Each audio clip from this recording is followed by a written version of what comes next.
नमस्कार, मैं हूं रविरंजन। आप देख रहे हैं विमर्श न्यूज। राहुल गांधी के हिंदू और हिंदुत्ववाद का मसला अभी सुलझा भी नहीं था कि बिहार में एक नया बखेड़ा खड़ा हो गया है। बिहार के पूर्व मुख्यमंत्री जीतन राम मांझी इन दिनों ब्राह्मण और ब्राह्मणवाद की चर्चा कर रहे हैं और रोज उसकी व्याख्या भी कर रहे हैं। अभी 2 दिन पहले जीतन राम मांझी ने ब्राह्मणों के खिलाफ कुछ ऐसी बातें कह दी कि पूरे बिहार में उनके खिलाफ आंदोलन शुरू हो गए। आज मांझी ने एक बार फिर कहा कि मैं अपनी बात पर कायम हूं और वही बात मैं बार बार दोहराऊंगा।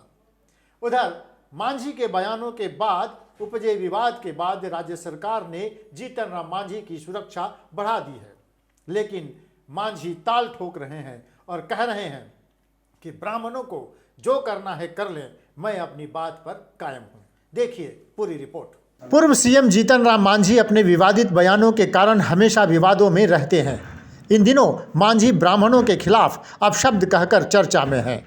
2 दिन पहले मांझी ने दलितों को संबोधित करते हुए ब्राह्मण जाति के खिलाफ कई ऐसे शब्द कहे जिसको लेकर मांझी के खिलाफ लोगों का गुस्सा बढ़ गया है। मांझी के बयान के बाद पूरे बिहार में ब्राह्मण जाति के लोग आंदोलित हो गए हैं। एक ब्राह्मण नेता ने तो मांझी का जीभ काट कर लाने वाले को 11 लाख रुपया इनाम देने का ऐलान कर दिया है।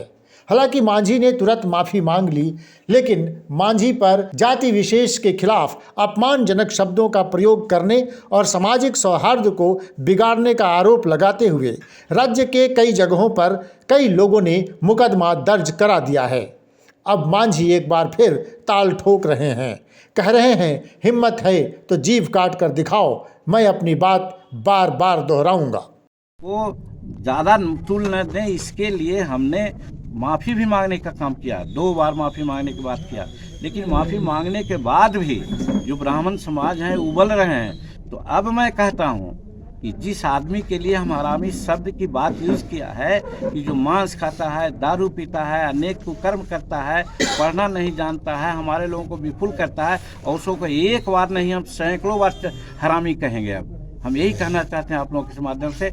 और उन लोग कोई जीभ काटने की बात करते हैं और कोई है तो बाकी बात मैं समाज पर छोड़ता हूं कि हमारा समाज इसमें क्या निर्णय लेता है, क्या करेगा। लेकिन हम किसी से डरने वाले नहीं हैं। अगर वो जीभ काटने की बात करते हैं व्यक्तिगत रूप में तो हम कुछ नहीं कहना चाहते हैं, लेकिन अब जीभ काटने के लिए कोई किसी को भेजावे तो हम देख लेंगे उसको। तो इस तरह की बात और ये बात सही भी है, हम ब्राह्मण के विरोधी नहीं हैं, लेकिन ब्राह्मणवाद के विरोधी जरूर हैं। उधर मांझी के खिलाफ बढ़ते आक्रोश को देखते हुए राज्य सरकार ने उनकी सुरक्षा बढ़ा दी है। मांझी के पटना आवास पर सुरक्षा बढ़ा दी गई और अतिरिक्त बल तैनात कर दिया गया है, लेकिन मांझी हैं कि मानते नहीं। मांझी कह रहे हैं कि वे ब्राह्मण के खिलाफ नहीं हैं, ब्राह्मणवाद के खिलाफ हैं। तो ब्राह्मण और ब्राह्मणवाद की व्याख्या आप मांझी से ही सुनिए। ब्राह्मणवाद वही है कि मनुवाद के बाद ये जो जाति पाति ऊंच नीच ये कर करके छुआछूत समाज में व्यापक ये फैला करके कुरीति फैला करके समाज को प्रभावित करने की बात करता है, वही ब्राह्मणवाद है। सर, आपने श्री राम को कल्पनीय कहा था, ये किस संदर्भ में? हमने नहीं कहा है।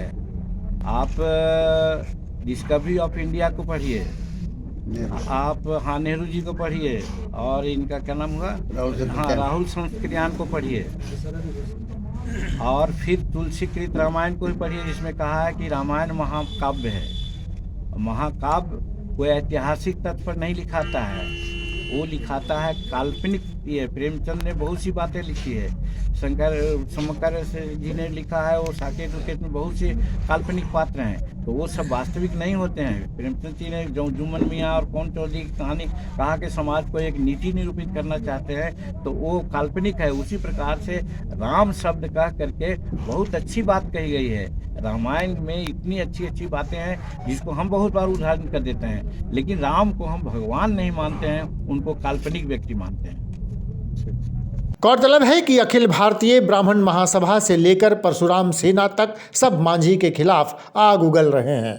उधर मांझी कह रहे हैं कि ब्राह्मणवाद के खिलाफ उनकी मुहिम जारी रहेगी।